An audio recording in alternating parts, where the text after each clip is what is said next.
We're here. Yeah, I know. Wow, look at you. Look at your dress. My heart's racing. Me too, I'm so nervous. It's okay. We can do it together, okay? We just take a deep breath and we can do it together, okay? I'll be there for you the whole time. Promise. Wow, look at this.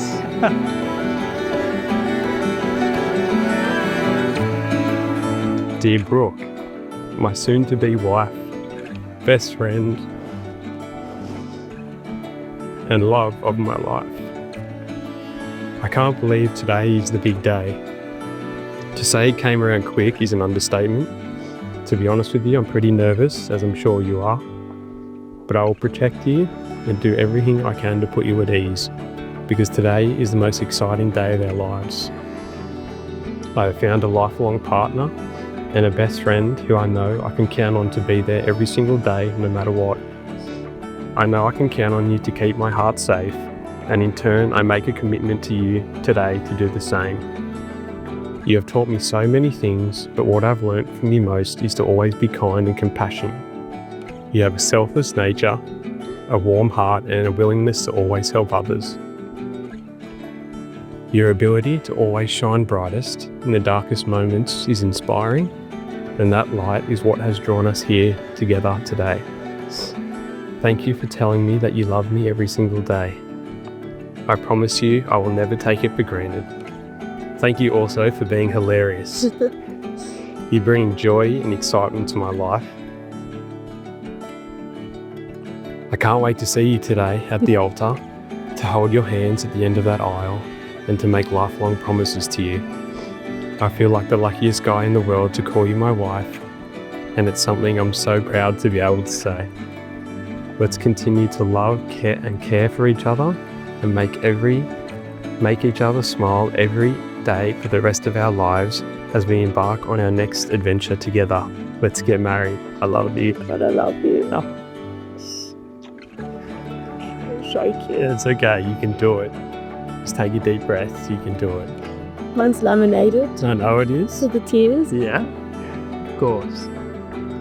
Dear Harrison, before we embark on this day and begin our new life together as husband and wife, I am so grateful that we get to share this moment.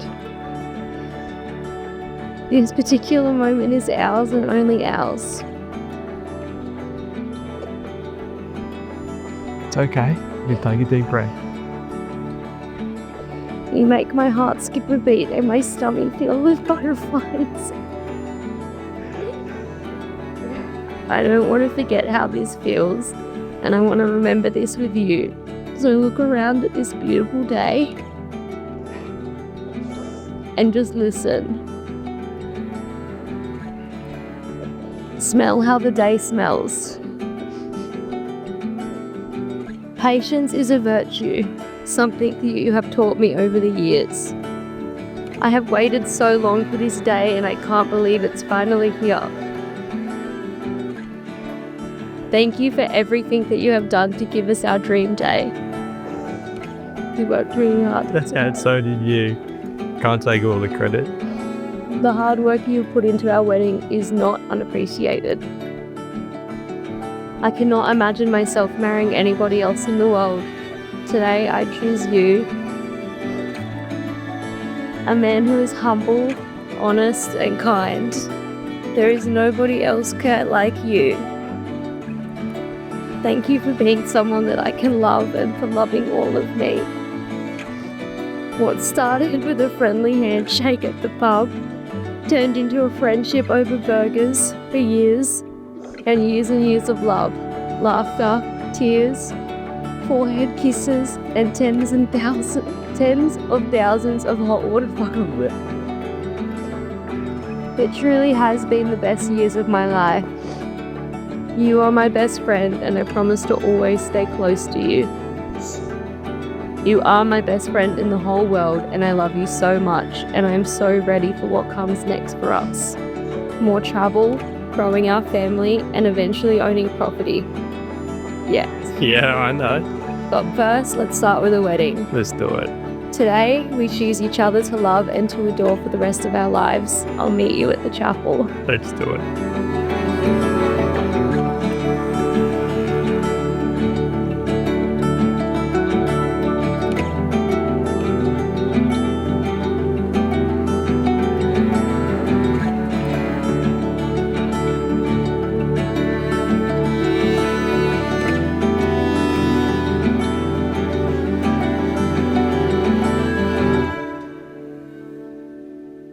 Ladies and gentlemen, let's welcome Joe and Jasmine.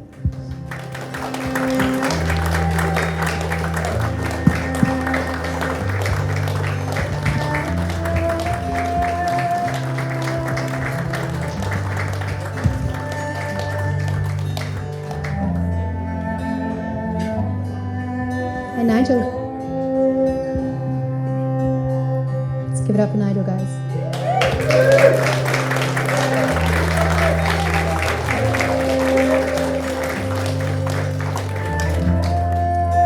Now the boys, followed closely by Harry himself.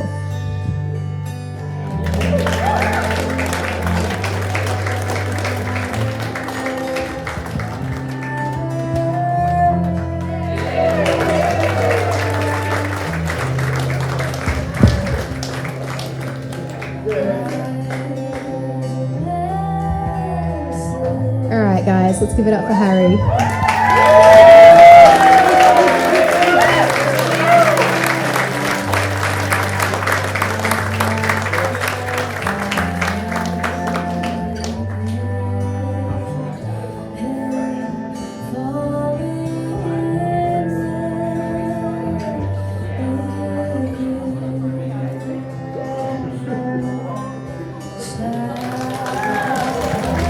Welcome, Will.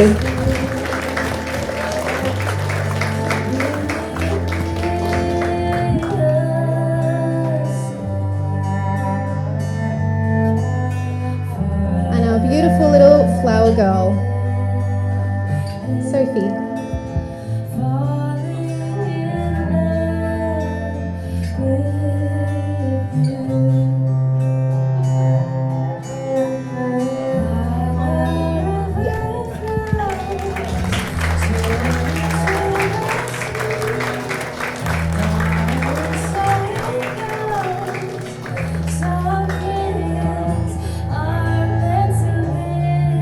Welcome our ladies.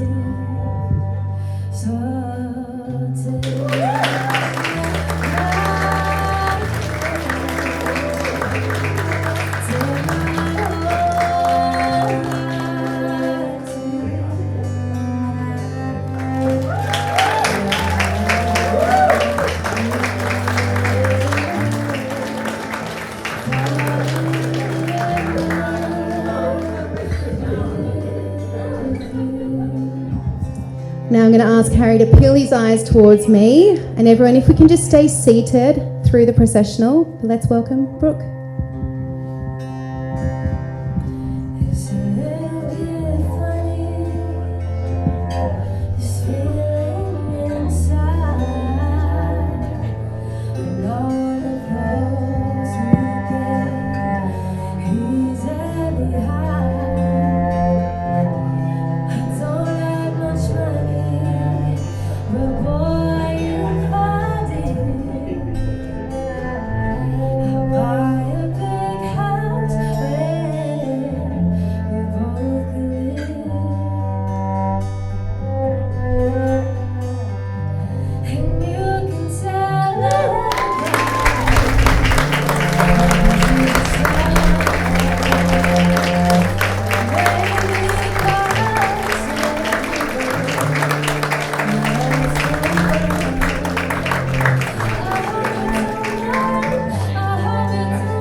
Welcome everyone to the wedding of Harrison John Smithers and Brooke Isabella Sutton.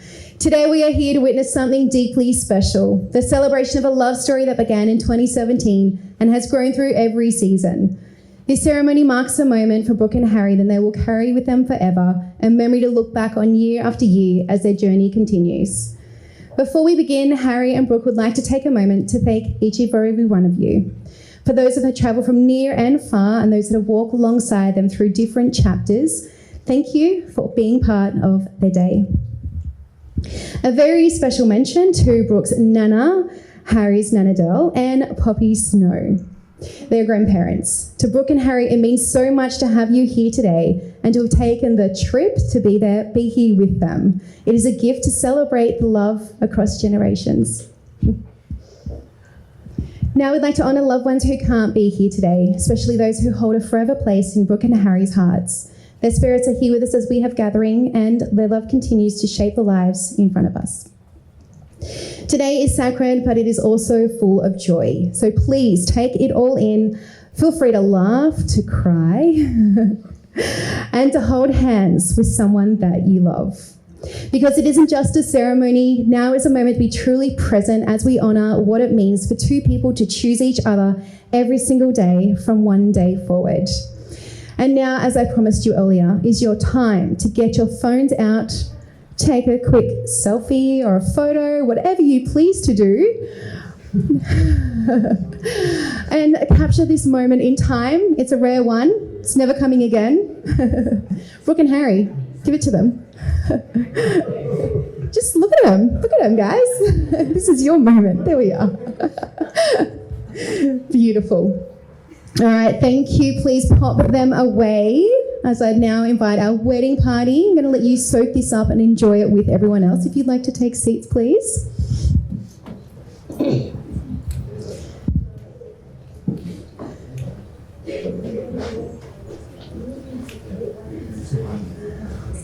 We're sorting the glass. You know what to do. Okay, so now I'm going to take you back on their love story. So how Brooke and Harry went from skeptical handshake in a pub to a once-in-a-lifetime love. I invite you to all open your hearts and truly feel this moment together.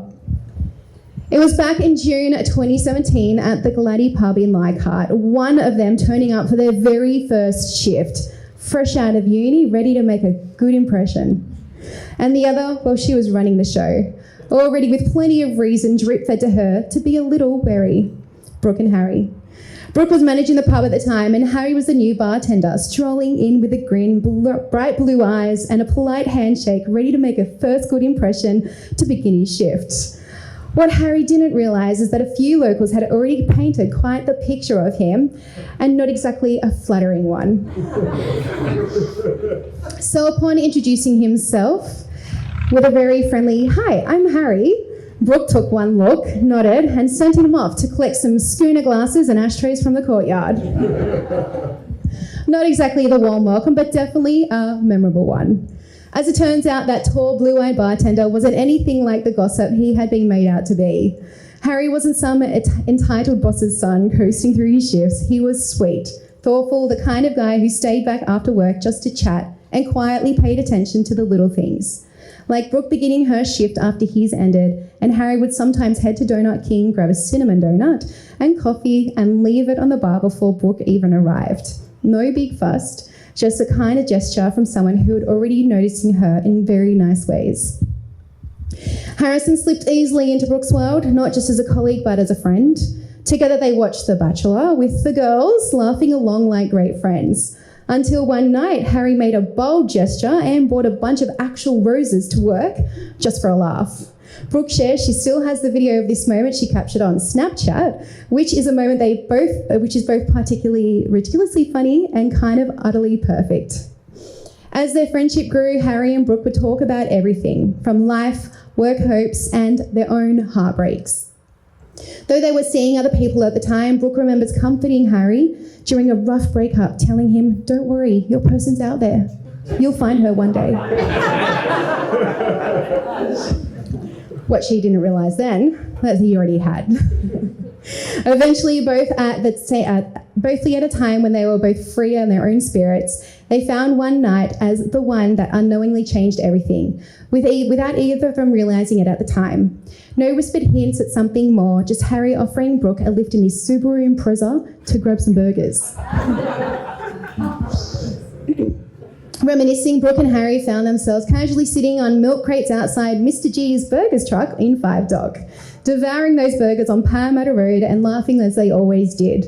With the spark becoming ignited, the night felt a bit too young to end, so Harry and Brooke detoured to the Broadway shopping centre for some arcade lights, which came to light them up like a movie scene. Games, laughter, a friendly competition, and Harry absolutely dominating the basketball machine. It wasn't a glamorous first date, it wasn't curated, it was authentic and real. Two friends completely at ease without realising that they were in their very first chapter of something real. They didn't leap into love, they eased into it, slowly and deliberately, sending each other long essay messages, cheering one another on, and quietly treading the line between friendship and something more, leaving subtle hints along the line, leaving subtle hints along the way, like they would say to one another, "I like you a lot." A gentle way to share that they were both feeling for each other. Come the November, Harry gifted Brooke a Tiffany & Co necklace for her birthday, something simple but meaningful, which she's worn every day since and calls it her donut necklace. By December, Harry had accepted a job in Scone, but before he left, he asked Brooke to be his girlfriend. Now finding himself alone on long shifts, 12 days on, 2 days off, even then, in those rare windows of rest, he never missed the chance to drive back just to see Brooke. Not long after he had finished his stint in Scone, together they found a place of their own, a new chapter that began quietly, comfortably, like it had always meant to be. Over the years, Brooke and Harry have shared so many moments, the big, the exciting, the milestone-worthy. Just as importantly, the quiet, simple ones that make their life feel full. They are their happiest when they are travelling, something that's become a core part of their relationship, but it didn't start that way. For a long time, travel brought anxiety for Brooke. The thought of navigating airports, new places, and the unknown, it all felt too overwhelming. But with Harry by her side, things have changed. He's her calm. Harry supports Brooke's organised spreadsheets and mapped out itineraries, while gently guiding her through the turbulence, quite literally and emotionally, until they're on the other side, embracing every new adventure that has to offer.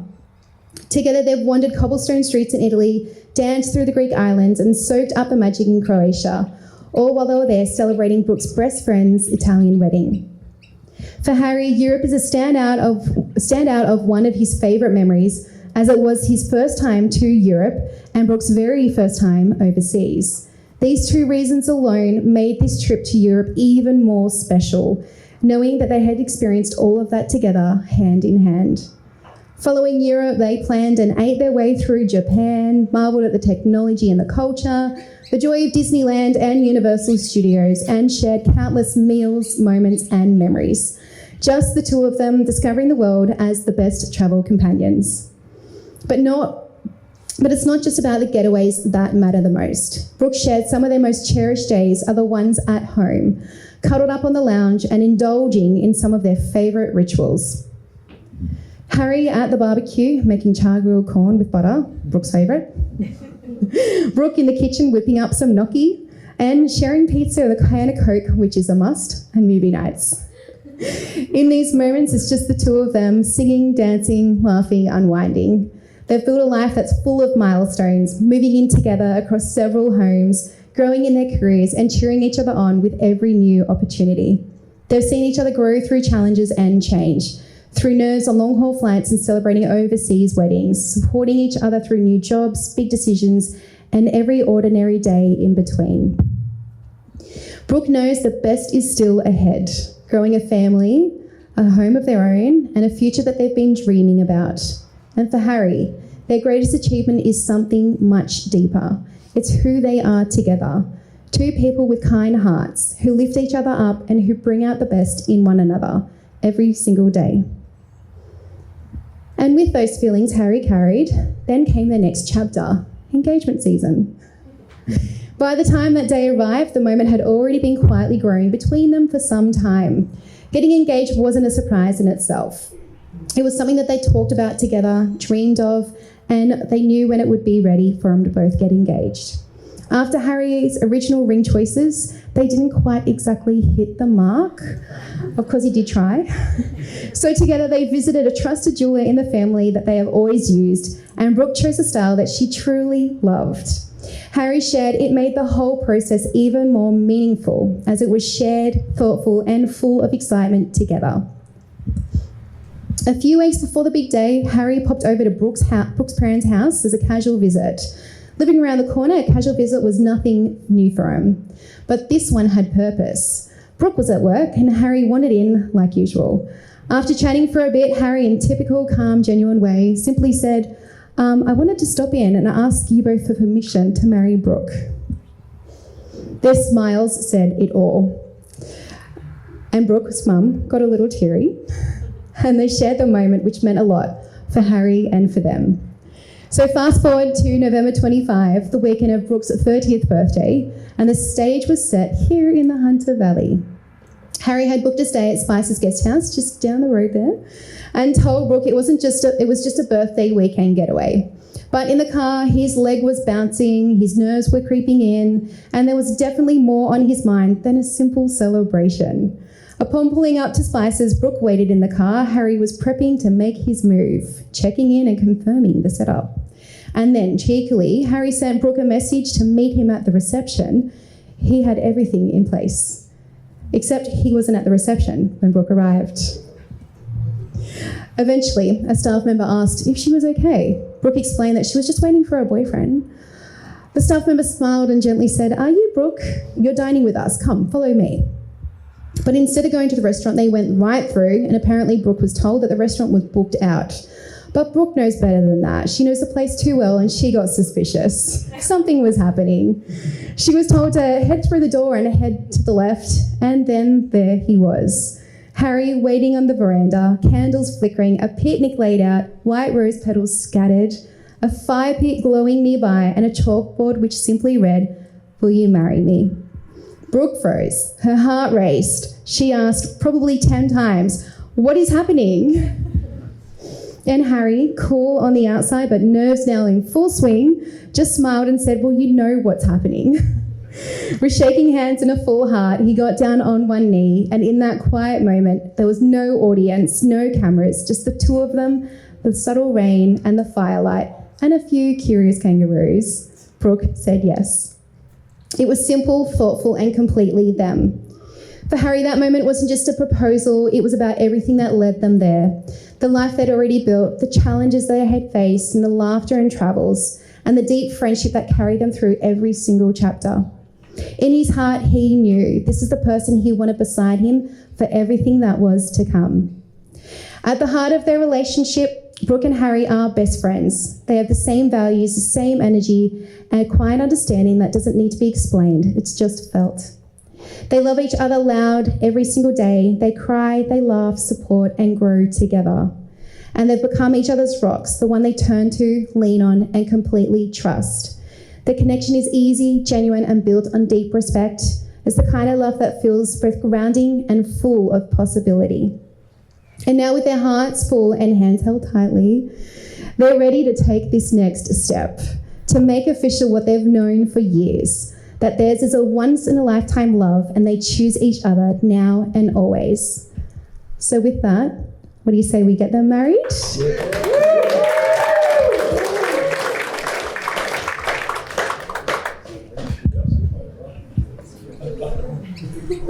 What a brave.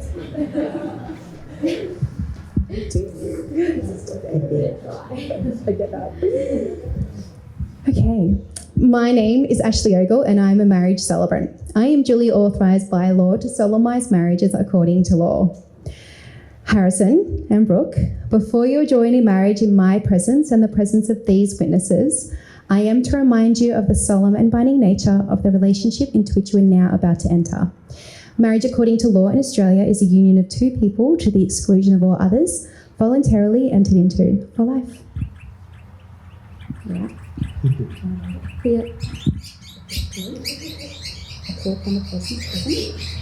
I call upon the persons present to witness that I, Brooke Isabella Sutton, I'm getting emotional now, take you, Harrison John Smithers, to be my lawfully wedded husband.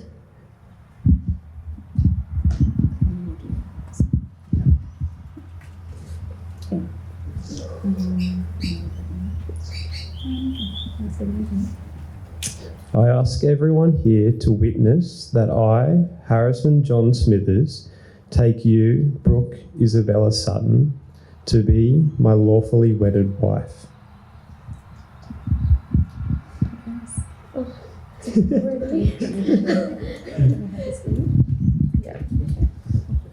Okay.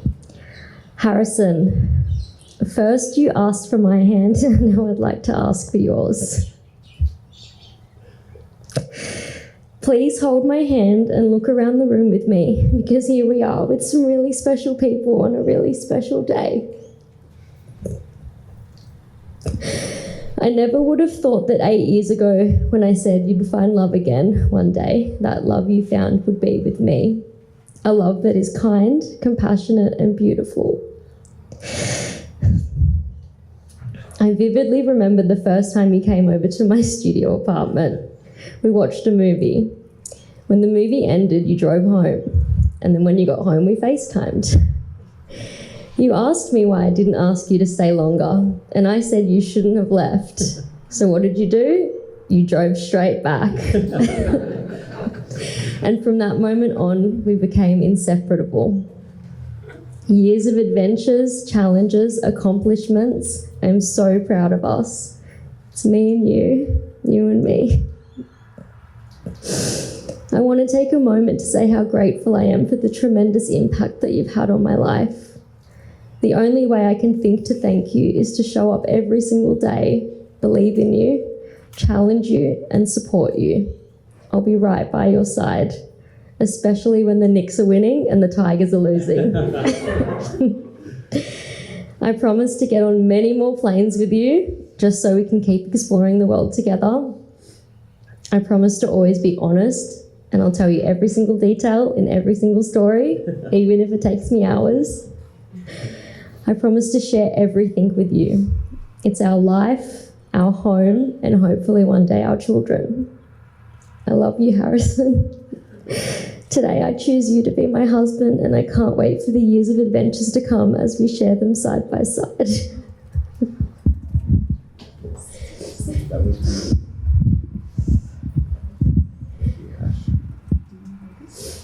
yeah, I can hold it. Brooke, walking to the top of Burning Mountain when you came to visit me in Scone, where we took one of our earliest and most cherished photos, sharing a kiss as you stood on your tippy toes, is when I truly believe I knew we had something special. I remember the butterflies I had in my tummy that day so clearly because they are the same butterflies I'm feeling right now. The coastal and country retreats we have taken together have been nothing short of incredible. From seeing the beautiful flower festival in Bowral, strolling through the Buddhist temple on the south coast, the hysterical tears when you found out we were going camel riding in Nelson Bay. We visited the Koala Hospital in Port Macquarie, taken a beautiful hillside picnic together on my birthday on that sunny winter's day, just around the corner from here in the Hunter Valley. Can I have a tissue, please?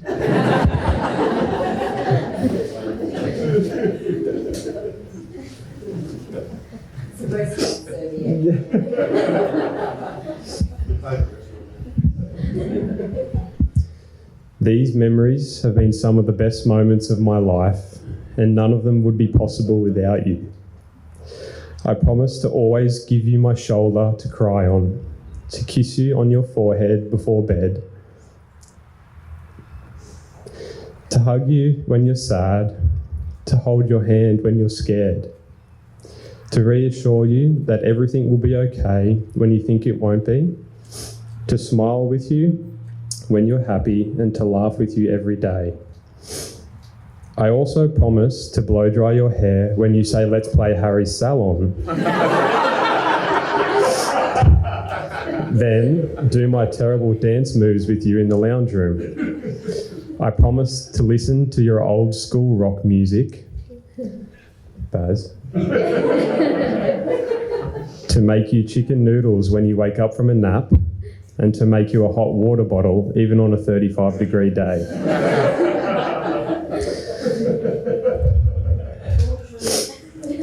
Brooke, you might be small in stature, but you are truly an unstoppable force. Always hold your head high, because you are inspirational, resilient, courageous, respectful, and determined, and you should be proud of yourself. Thank you for loving me the way that you have, because you have been my rock from the day that we met. Becoming your husband today is now the greatest achievement in my life, and I promise to honour our marriage with love, respect, and honesty. I can't wait to spend the rest of our lives together, to grow old together, to start a family, and to see what this exciting journey brings for us. Forever and always, I love you. Oh God, guys, can I have a cry? You share that. Yeah, also.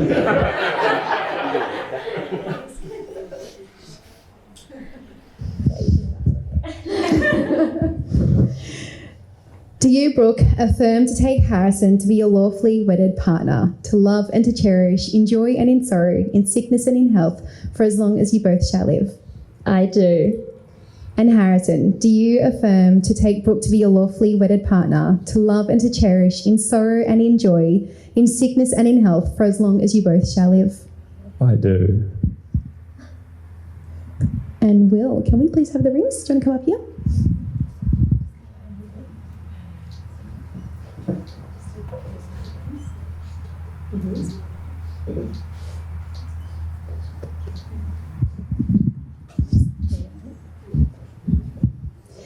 So love in its truest form is not something you'll ever be able to force. Harry and Brooke, as you exchange these rings today, let them remind you of how fortunate you two are to have not only found each other, but to have fallen in love and have built the type of relationship that we have joined to celebrate today. Harry, would you like to lead the way?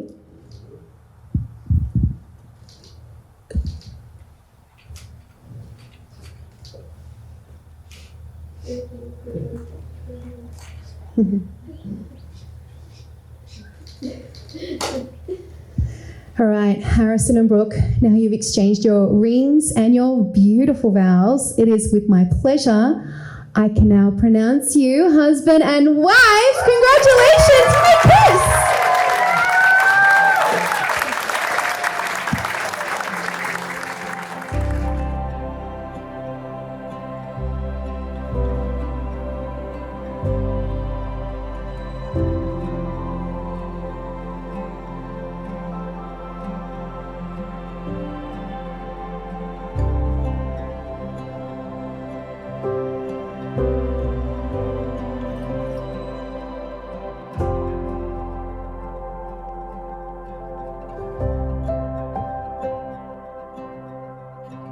We all get to now celebrate together, and we're just going to go through how we went through things earlier, so I don't need to remind you, but you know what to do. If your family, just follow, and then extended family friends, just wait out here and we'll be with you very shortly.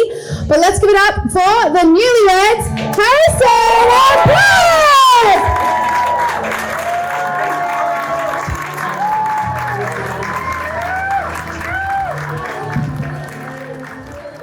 Blue eyes, 5'5", you left a note behind. I took it up and saw your number.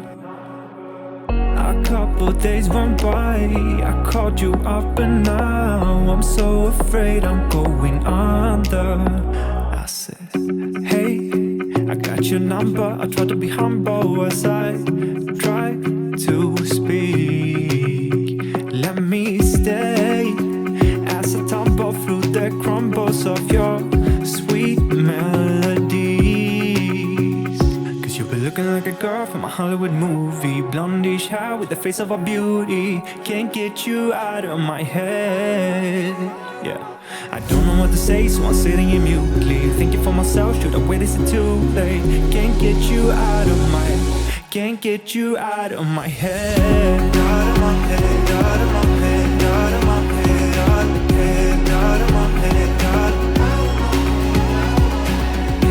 out of my head, out of my head, out of my head, out of my head, out of my head. Stuck in my head, I can't forget you, baby. You're the one I see. Yeah. I got my heart outside my chest. What if I suggest that we try to meet again?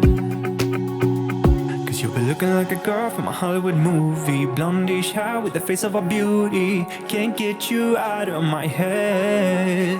Yeah, I don't know what to say, so I'm sitting here mutely thinking for myself, should I wait, is it too late? Can't get you out of my Can't get you out of my head. Out of my head, out of my head, out of my head, out of my head, out of my head, out of my head, out of my head, out of my head, out of my head, out of my head. Guys, in our bridal party we have TJ and Xando, bridesmaid and groomsmen. Tessa and Tom, maid of honour and best man. And of course we have the newlyweds, Brooke and Harrison!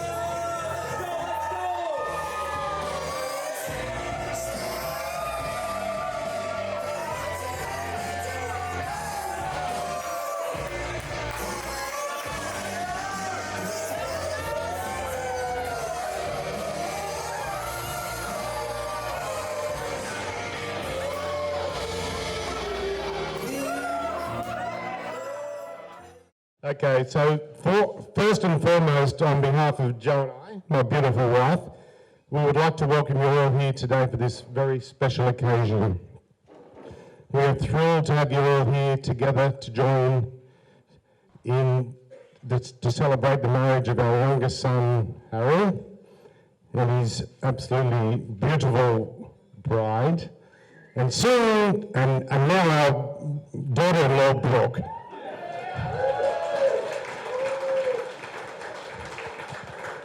And one would have to be blind Freddie not to see how stunning you are today.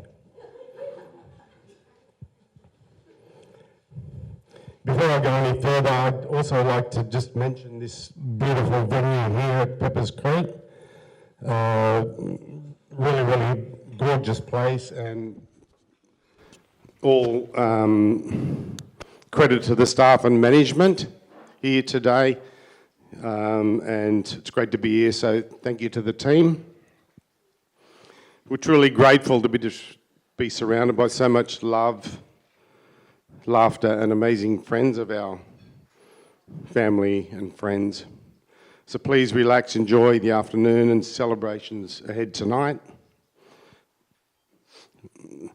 Well, Harry, here we are. How quick has it gone over the last 12 months? It's really flown, and this is your very special day. It's been a pretty big week, but celebrating your 30th last week, and unfortunately the Blues getting beat during the week. We won't mention that, but here you are today. So a huge milestone. So a big congratulations to you, Harry.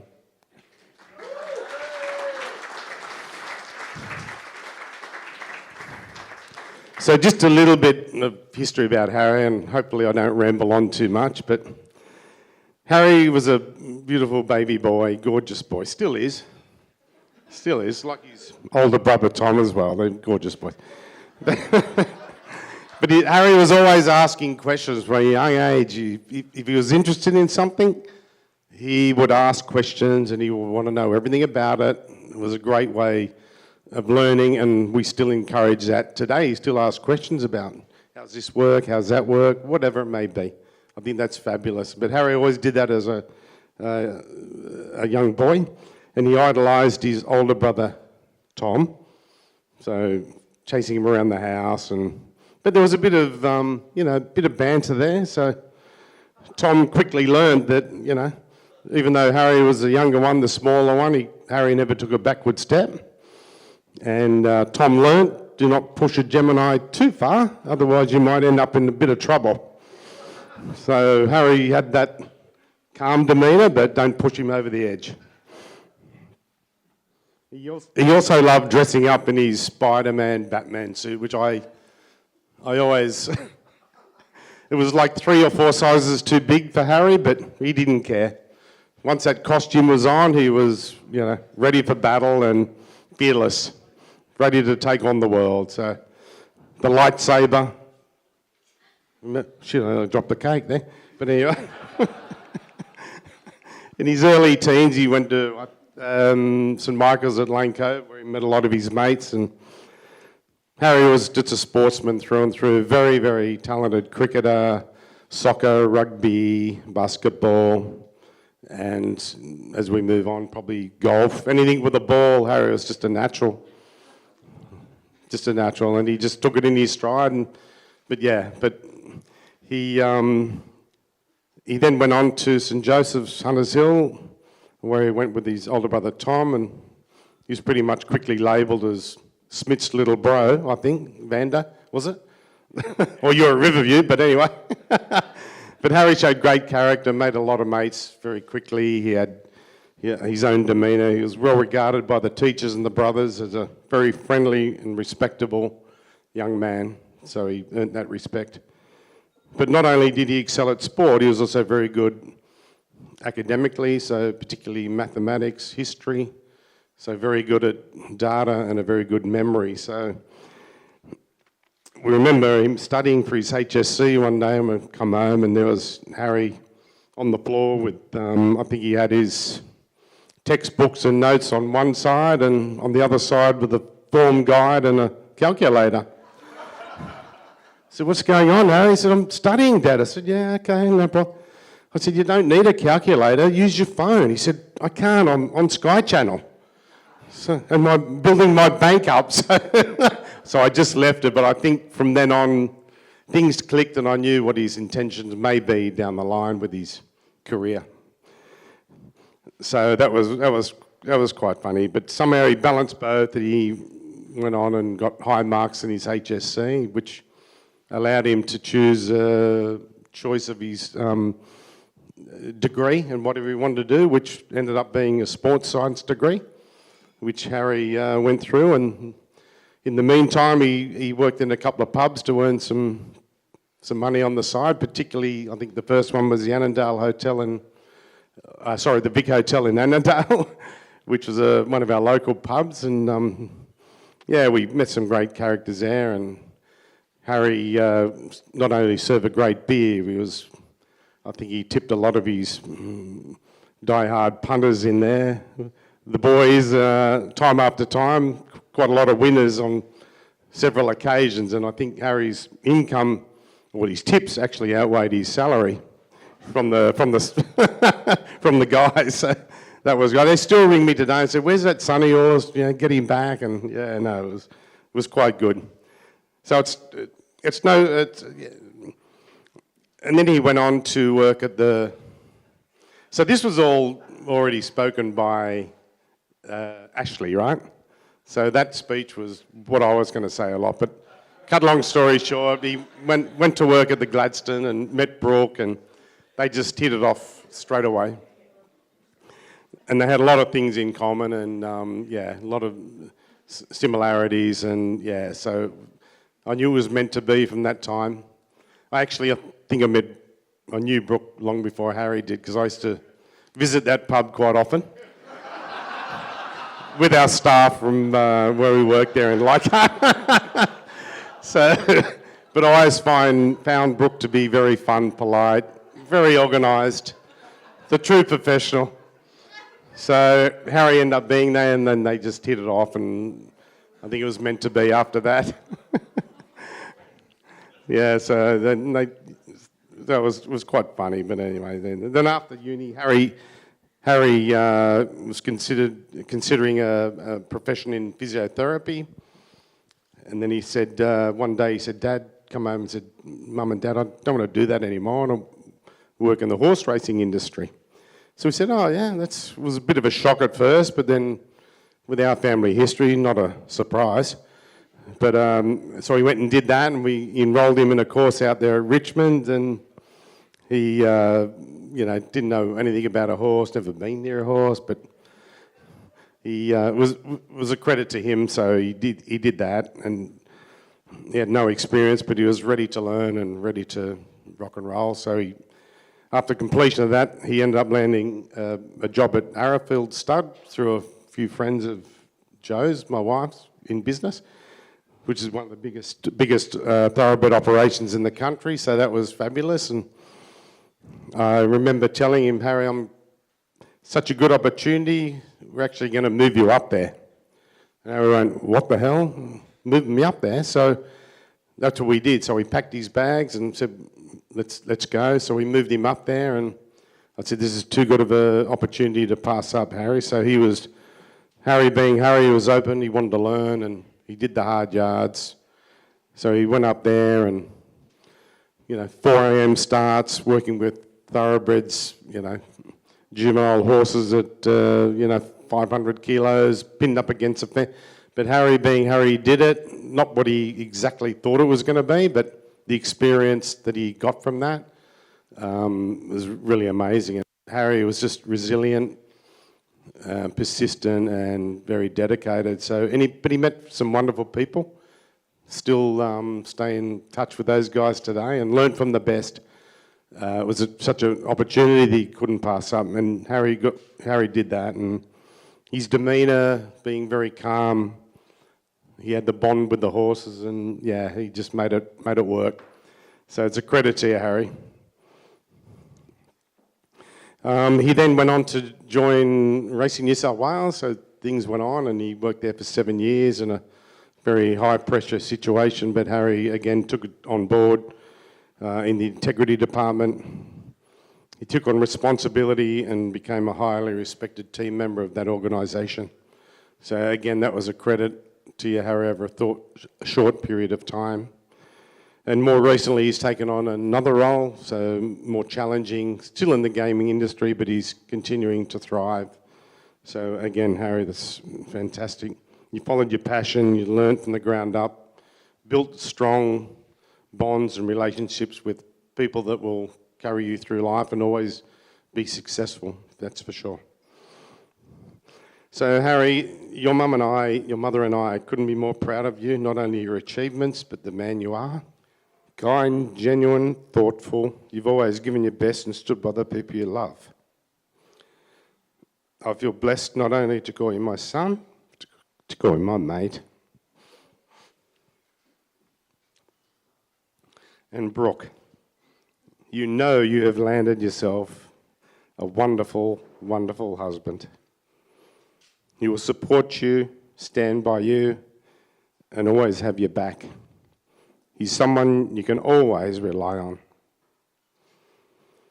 From the moment we met you, we saw your warmth, humour and strength. Responsible, ambitious and caring. We couldn't have wished for a better match for Harry. Barry and Jasmine, you must be so proud of Brooke. She is a wonderful person, and we are thrilled to welcome her with open arms into our crazy family, but always loving and supportive. You'll be like our daughter. You'll be like our daughter. And Harry will make you happy. And finally, I want to acknowledge someone very special who couldn't be with us today. Harry's grandmother, Shirley May. She was incredibly close to Harry and would be very proud of you today. I truly believe she's blessed us with this magical day. And looking down in admiration of you both.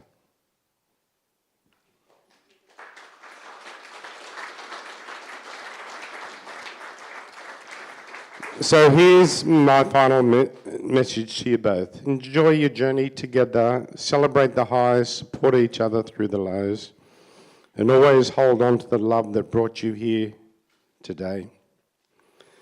Focus on the positives, laugh often, cry a little, communicate, be considerate, and always do what makes you both happy. To Harry and Brooke, may your life be full of laughter, love, and endless happiness. To the bride and groom, if we can raise our glasses, please. To Harry and Brooke.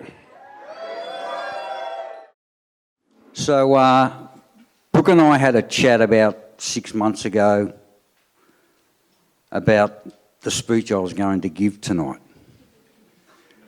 And she begged me not to embarrass her or Harry.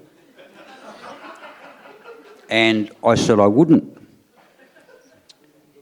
But as all parents know, we all lie to our children. So here we go.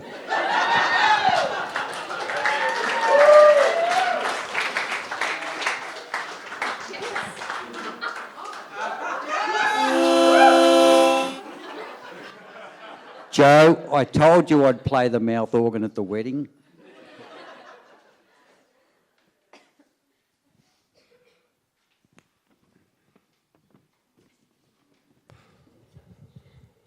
Marriage is a gift and a test. Many marriages survive. 42 years, eh, bub? Many fail. But the secret to a good marriage is, do you want to be right or do you want to be happy?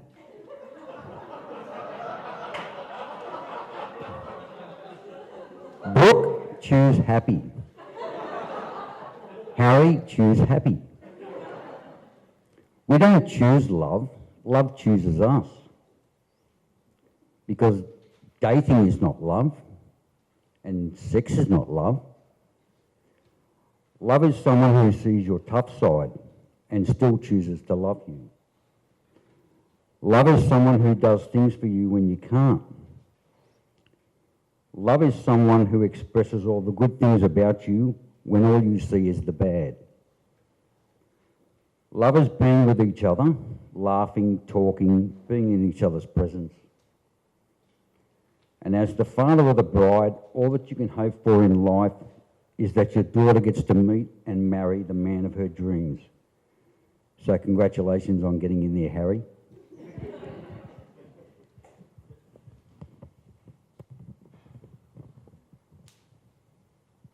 As every parent in the room knows, raising a child is a lot of work. So when your daughter comes home and asks for money for clothes and food and going out and whatever else, guess what, Harry? That's your job now.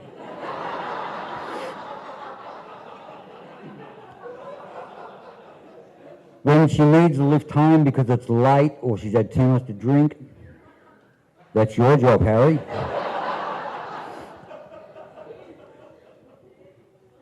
When she wants you by her side because she's worried, scared or sad, that's your privilege now. Be the most important person in her life. Respect her, honour her, and love her daily. She deserves it.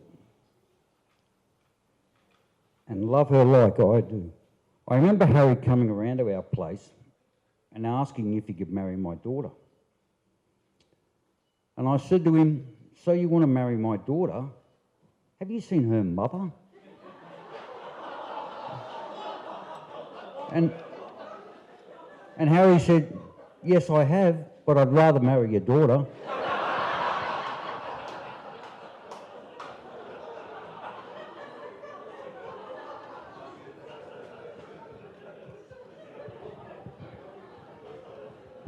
And one final piece of advice. This is to you, Brooke, my darling.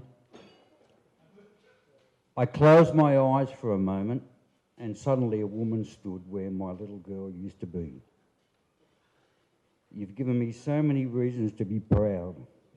Your kindness, strength, brilliance, compassion, thoughtfulness to others, and everything else about you that is great. But my proudest moment in life is telling people you are my daughter.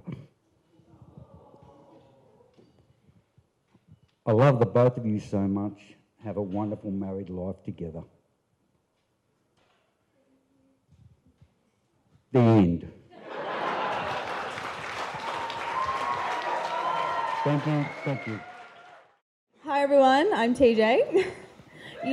You may know me from famous moments in Brooke's life, such as her first day of university, moving into her first apartment, graduating to corporate life, both the European and Japanese holiday specials of recent years, and today.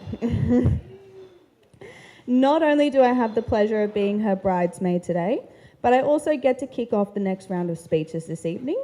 Unfortunately for me, I now have to follow Barry, so...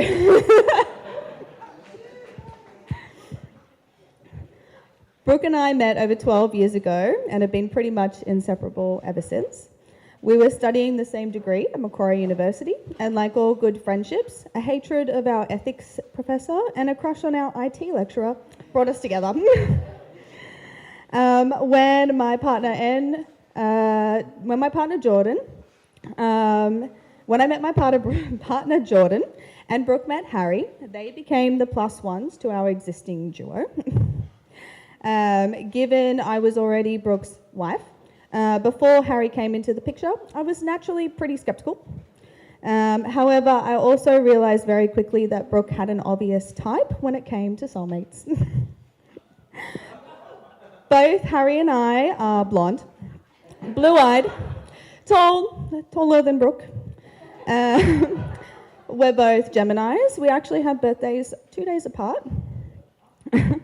The only thing we don't have in common is that I am fantastic at karaoke, and I have some bigger balls than Harry.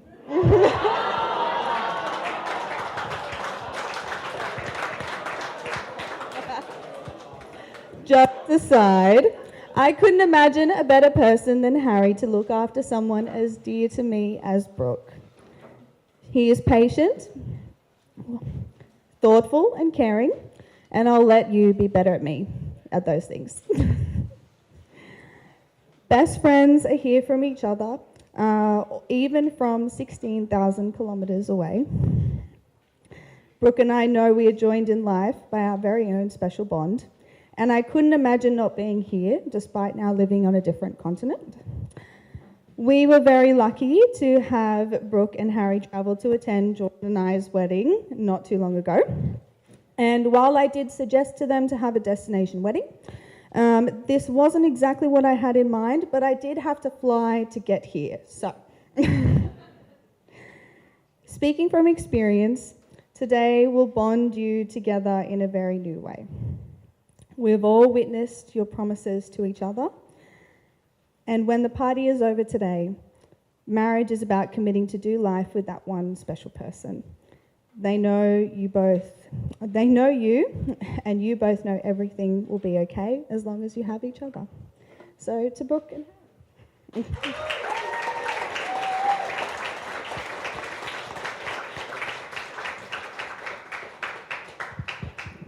Oh, that was sweet. Except for the joke about his balls. That was mean, I gotta say. You should take that personally. All right, let's see how long it takes until I cry. Hi guys, I'm Tessa and I am the maid of honor and the little sister of the bride. I just wanted to take a moment to thank you all for being here tonight. I know it truly means the world to both Brooke and Harry. Most people are not able to say that they have the funniest, kindest, most beautiful sister in the world. You're so lucky you can say that.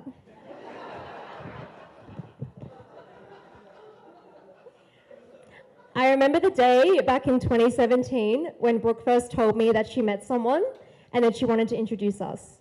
It was a very brief encounter outside of our old home. Harry shook my hand. So formal and proper, I thought to myself, and we hit it off immediately. I found out later that after meeting Harry that he was super nervous and he wanted to make a really good first impression. He told Brooke afterwards that he was so relieved at how comfortable he felt meeting me and how welcome I made him feel. I knew from that moment that this guy must be serious about my sister. Now, growing up with Brooke was quite the roller coaster. She didn't need to have a journal or a diary.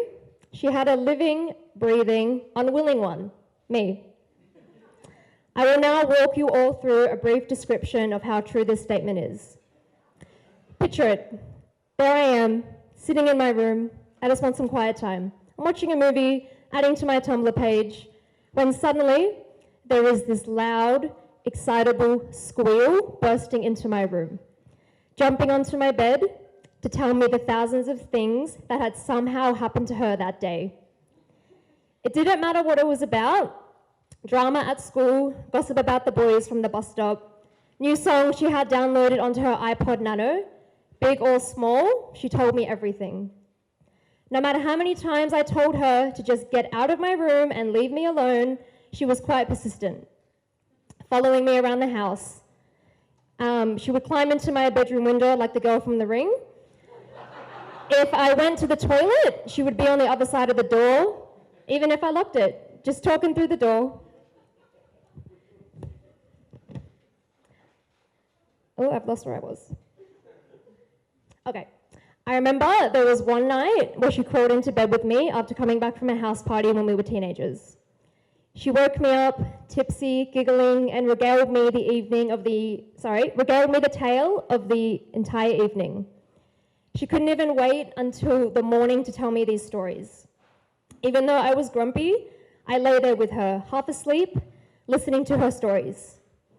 If I'm being completely honest, sometimes I enjoyed being the first person she wanted to share everything with.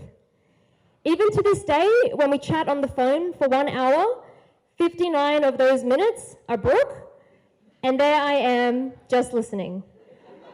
God forbid I get a word in. This right now is probably the most she's heard me speak.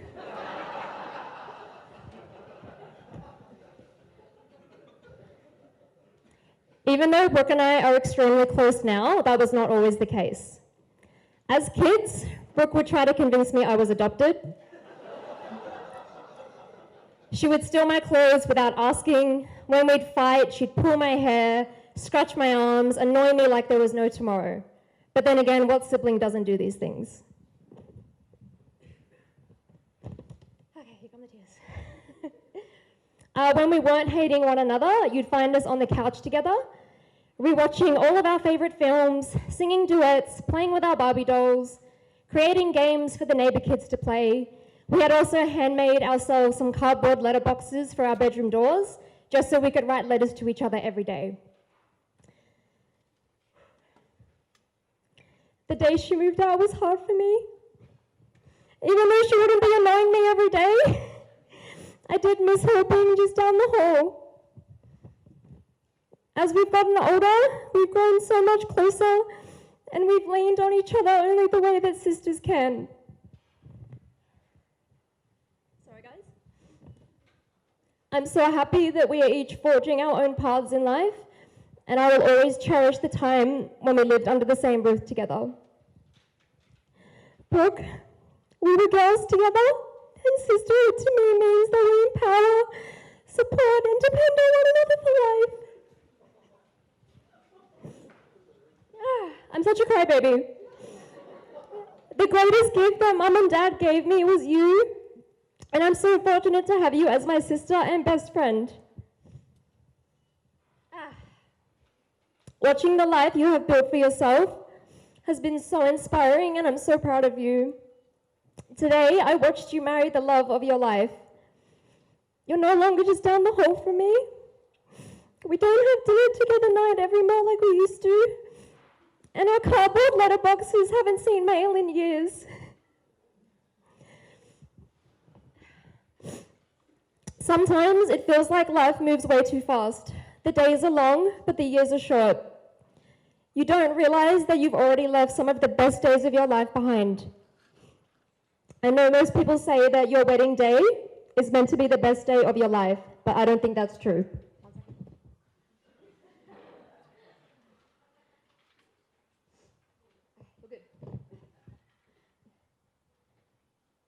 I've lost where I was again. There it is. Okay. So yeah, like I said, people say your wedding day is meant to be the best of your life. I don't think that's true though. Yes, it can be one of the best days of your life. But Brooke, Harry, tomorrow could be the best day of your life. Or in 3 months, or in 6 years, or in 30. The best days of your life are still ahead of you, and I know together you'll have the life that you've always dreamed of. Harry, you bring out that inner child in my sister that I have always known. She is her authentic self when she is with you. I hope you enjoy growing old with her as much as I enjoyed growing up with her. Thank you.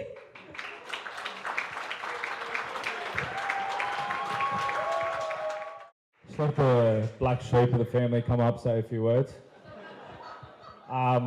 Nah, honestly, I'm gonna keep it short and sweet, guys. First and foremost, I want to thank everyone for coming tonight for such a beautiful event.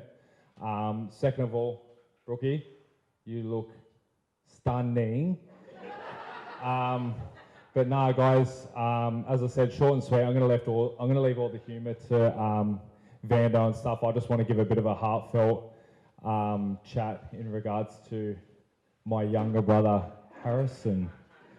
Nah, look, it's goes beyond means. Like Dad spoke on terms of, like, you know, he always looking up to me and things like that. But I think as we got older, it's a bit of a case of, like, believe it or not, like me actually looking up to you. So I think it goes without saying, like, mate, you are an exceptional man.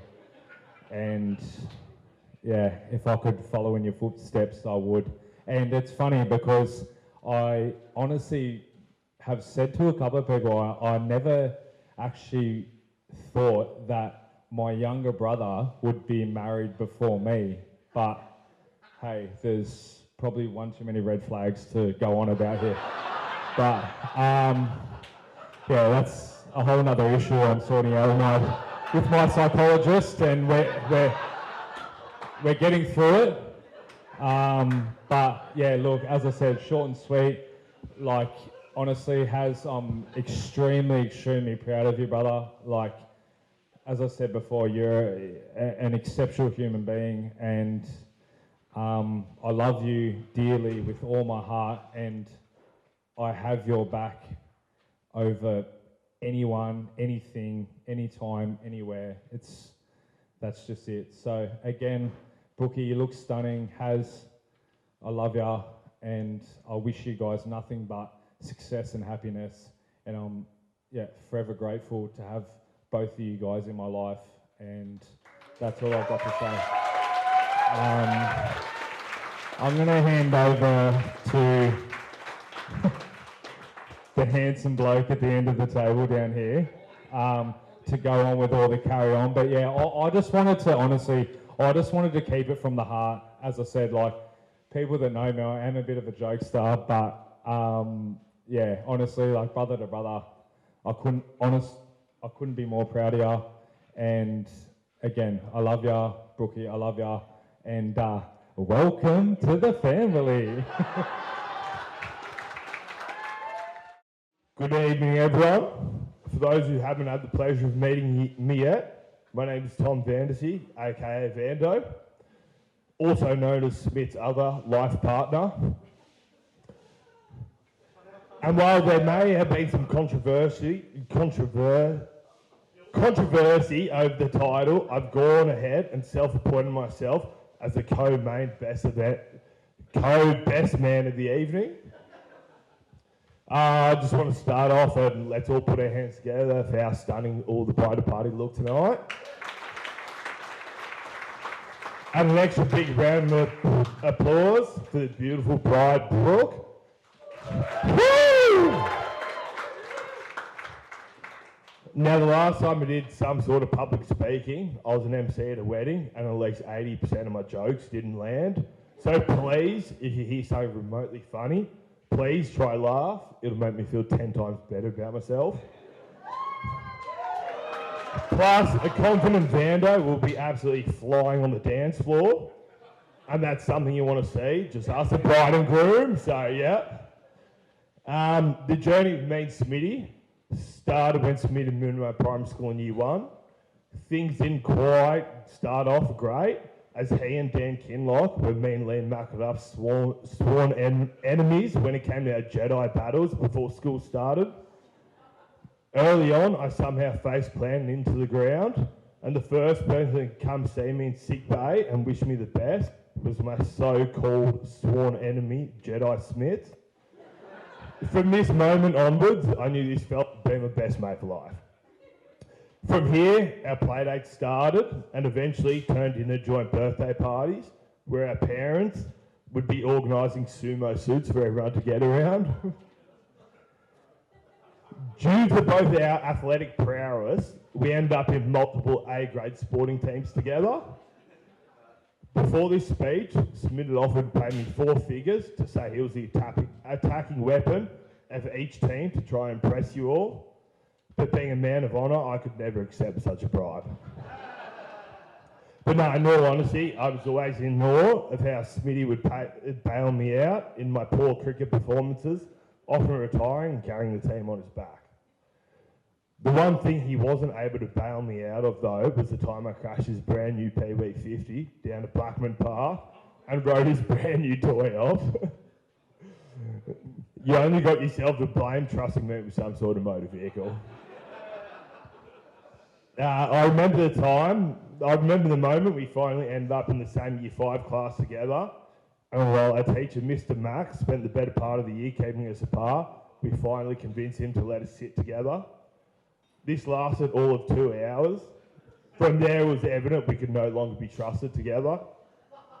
Whether it was sharing RuneScape accounts together, duping people to trim their rune armour, which we got banned for, or Club Penguin accounts, a child-friendly game, we somehow still got banned. Being kids, there was plenty of competition, one of them being the weekly fight for the fake WWE Championship belt I had at home on the trampoline. While mostly a hot contest, it was ended shortly when he gave me one of Shawn Michaels' finest sweet chin music to claim the WWE Championship belt forever, which he still holds to this day, mind you. I don't know what he's more proud of, this or the fact that he started the Year 6 trend where all the boys started getting blonde highlights in their hair. My dearest mother said she'd be in hysterics when all the lads rocked up looking like the Backstreet Boys. He still denies he got around it to this day, so as the night goes on, feel free to let him know about this because he absolutely hates it. This time, while a whole lot of fun, was not easy on his parents, so for this, Joe and Nige, I'll take the time to personally apologise because while your son was an innocent boy, I was one of the few reasons he got in any sort of trouble. So please, let's put our hands together for Joe and Nige for putting up with me this whole time.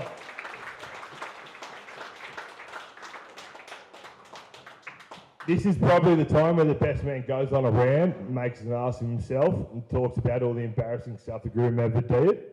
But truth be told, Smitty has never been that person. I've never met someone who has constantly held himself at such a high regard and never been influenced to make bad decisions. This is one man who knows right from wrong and can never be influenced to do otherwise. In the many years of growing up and being the troublemaker, the one person I've always looked up to is Harry. He's one of the few people that hold you accountable for your actions and will never hide in telling you how it is and make you realise your worth. Often when in trouble, the boys will always be like, fuck, like, what are you going to tell your parents? So we try to always say, what the hell is Smitty going to say? Yeah. He was the real one I was worried about. But yeah, that's because he's always the one person who holds you accountable for your actions, often helping us realise the excellence we should demand from ourselves. I've made plenty of mistakes in my time, and if it weren't for the constant love and support you've always given me, I'm not sure if I'd be here standing talking to you today. So now I'll take the time to publicly acknowledge you for being one of the best things that's ever happened to me and helping me realise the potential I have as a human being. When I say this, I know I'm talking to so many people here and saying that you constantly bring the best out in people, and that is a skill so little people have in the world, and it is so rare to come by, and this world wouldn't be the same without you in it.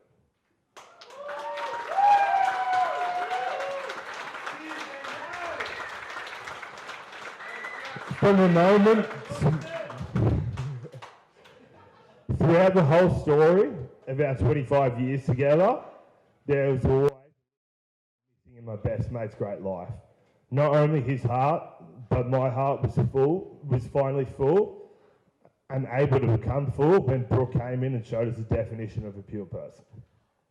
From moments Smitty spoke of her, his face lit up, and shortly when I got the pleasure of meeting her, I knew where this happiness and joy came from every time her name was mentioned. Brooke is one of the few people in this world that has the ability to make you smile in the darkest of days, laugh when you're at your worst, and make you feel welcome when you're at your most uncomfortable. Often in my darkest hours, she's been the first person to message me words of love and support, and these have gone further than any individual could ever imagine. So thank you, Brooke. From the moment I met Brooke, I instantly saw everything Harry always talked about: kind, genuine, and full of heart. Whether things weren't going great or falling apart, she was always the first to check in, to show support, and remind me I wasn't alone. When I met Harry, I remember thinking how rare it was to feel that kind of care from someone, and it feels so right that he's found someone who gives the same kind of love so naturally. They're a perfect match. Not only them, but Brooke and I as well. And at the last celebration being me and Ollie's wedding, people would have been sure Smitty was the third wheel there. So, from the moment you two met, it was clear your hearts had found their match. I honestly wouldn't have it any other way. The two of the most genuine, kind-hearted people. You both truly deserve each other and the love you share. In this wild, unpredictable world, it's rare to see a connection as real and as beautiful as yours. As someone who now proudly stands as one of your biggest supporters, I can't wait to see where this journey takes you. I know I speak for everyone here when I say we're all deeply grateful to have you both in our lives. I love you both so incredibly much, and I can't wait to see where this crazy life not only takes you, but with me tagging along. So yeah, let's all raise our glasses for the bride and groom, Mr. and Mrs. Smithers. We both love you very much. So, cheers. Woo! Good evening, everybody. Brooke and I would like to start by thanking a few people that helped make this day possible. Firstly, to all our vendors, our wonderful celebrant Ash, everyone at Peppers Creek, including Jade, our florist, our DJ and MC Brendan, Jess and Seb, who are operating our photo booth tonight, Masood, our photographer, and his crew, Yvonne and April, who played the beautiful live music at our ceremony, also Laura, who made our amazing wedding cake, Alicia, who styled all of the girls' hair this morning, and also one of Brooke's oldest and close friends, Brinley, who did all of the girls' makeup today. Thank you so much. To all of our family and friends that are here tonight, we know everyone has travelled to be here, some from interstate and also from overseas.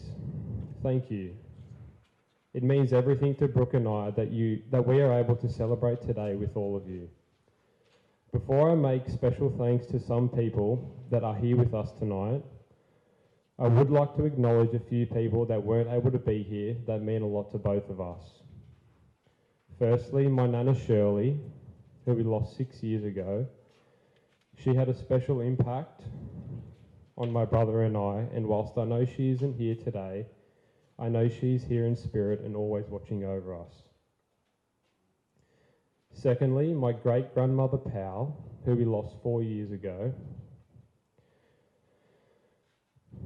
at the age of 101.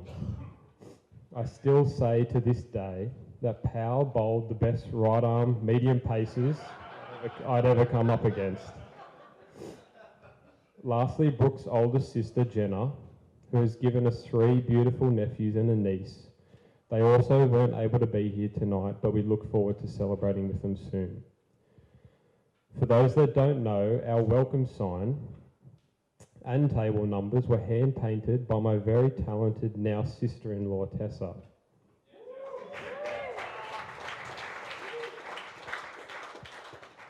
Beautiful pieces that we will cherish beyond today.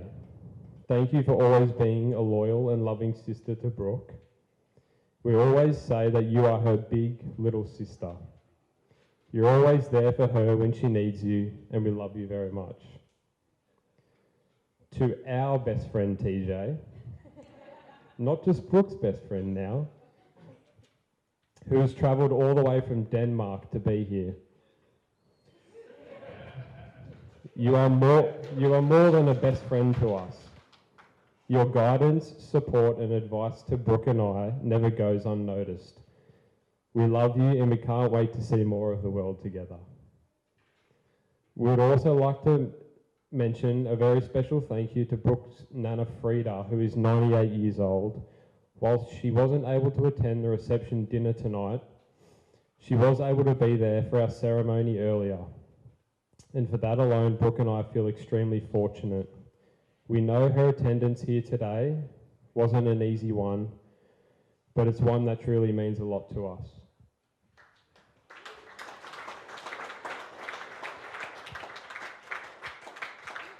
Okay. Also, to my grandparents, Nana Dell and Poppy Snow.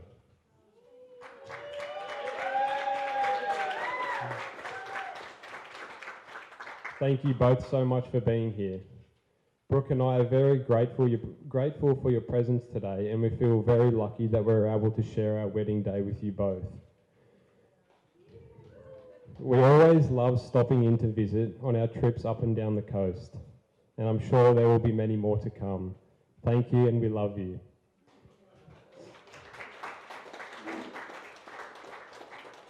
To my groomsmen, my brother Thomas, and my best mate Vando. Having you both alongside me today is something I'm extremely proud of and very grateful for. The love and support you have both shown to not only me but to Brooke means so much to us. Brooke and I love you both, so thank you. Brooke and I would also like to express our gratitude to our parents, Barry and Jasmine, and Nigel and Jody. Without the 4 of them, Brooke and I wouldn't be where we are today. To my mum and dad, thank you for your unwavering love and support. I am forever indebted to both of you for everything you have given me, and I love you both very much.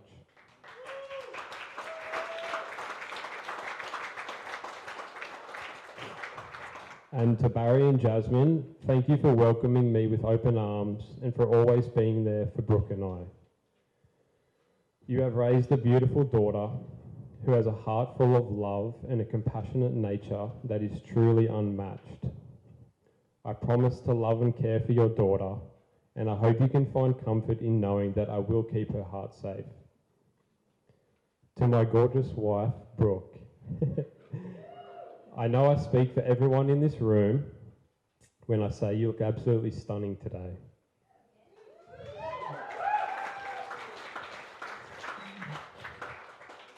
Today marks the start of an amazing chapter in both of our lives, and I'm beyond excited for the journey that is in front of us.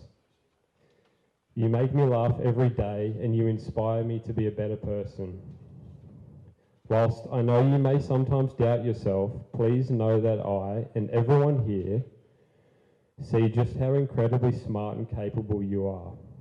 Your strength and intelligence never ceases to amaze me, and I promise to support your dreams and to love you more and more with each passing day. But can you please stop setting 10 alarms at 7 a.m. in the morning and pressing snooze on every single one of them? Brooke and I had the most amazing holiday in Japan last year. It was a once-in-a-lifetime trip. We visited every theme park there is, but Disney Sea in Tokyo was a funny one. We had skipped the line passes, and after a few rides, we headed straight for the roller coaster. At least I knew it was a roller coaster. It was an underground one, and most of it was in a tunnel, and you couldn't actually see too far in front of you. It was all indoors, so it was pretty dark.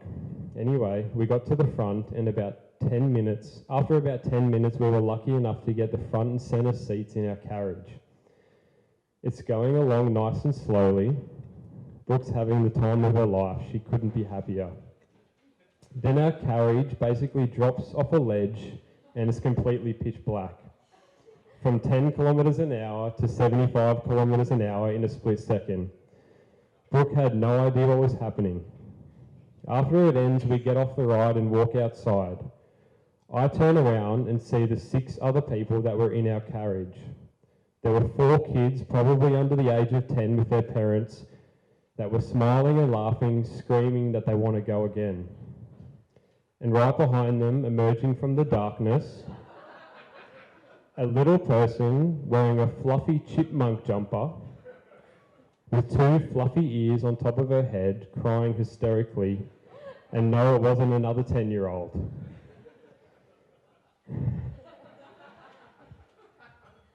And whilst I never like to see Brooke cry, I couldn't help but laugh. The kids looked over at us, and I don't think they understood what was going on, but as she always does, Brooke shrugged it off and quickly said, "You owe me a can of Coke." In all seriousness, I truly believe I found a best friend and a soulmate, and I'm so proud to call you my wife, and I love you. So to everyone here, please join us in raising a glass to love, laughter, and a lifetime of happiness.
Just like me, all of the walls are continually changed.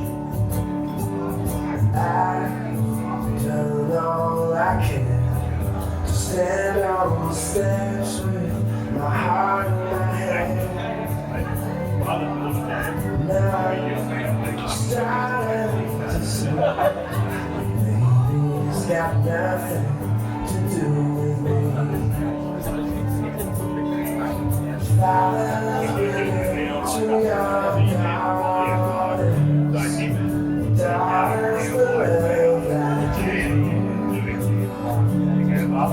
Girls become mothers, trillions to men, so mothers be good to your daughters. Oh yeah, give it up to the father of the bride. It's now time for the first dance. Oh, you got it, Smitty! I love that. Big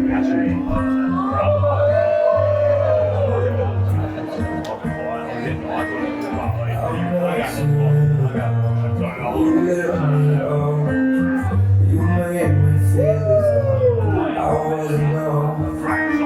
We danced the night away. We drank too much. I held your head back. You thrown on. When you smiled over your shoulder, for a minute I was so cold sober. I pulled you closer to my chest.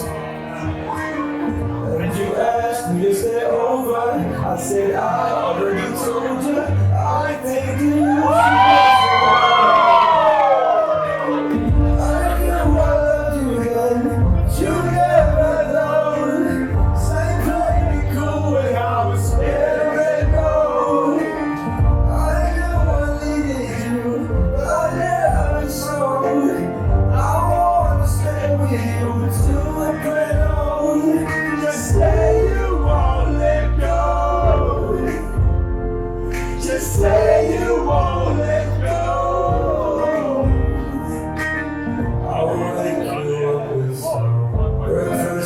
should.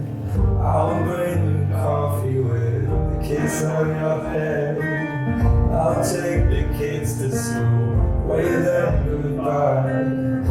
I'll thank my lucky stars for that night. When you looked over your shoulder, from a minute I forgot I'm older. I want to dance with you right now. Oh, you look as beautiful as ever, and I swear that every day will get better. You make me feel this way somehow. I'm sorry.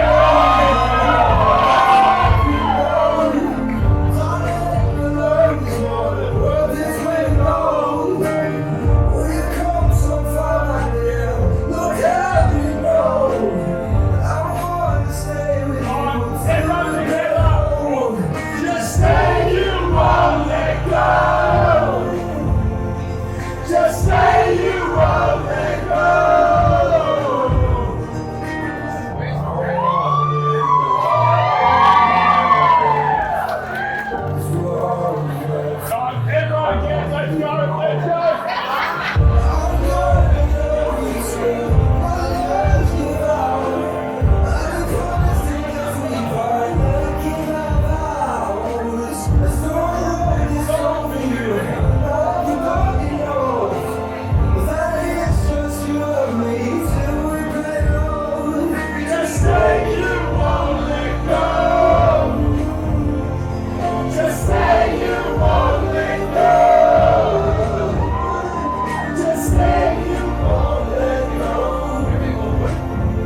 You're from the 70s, but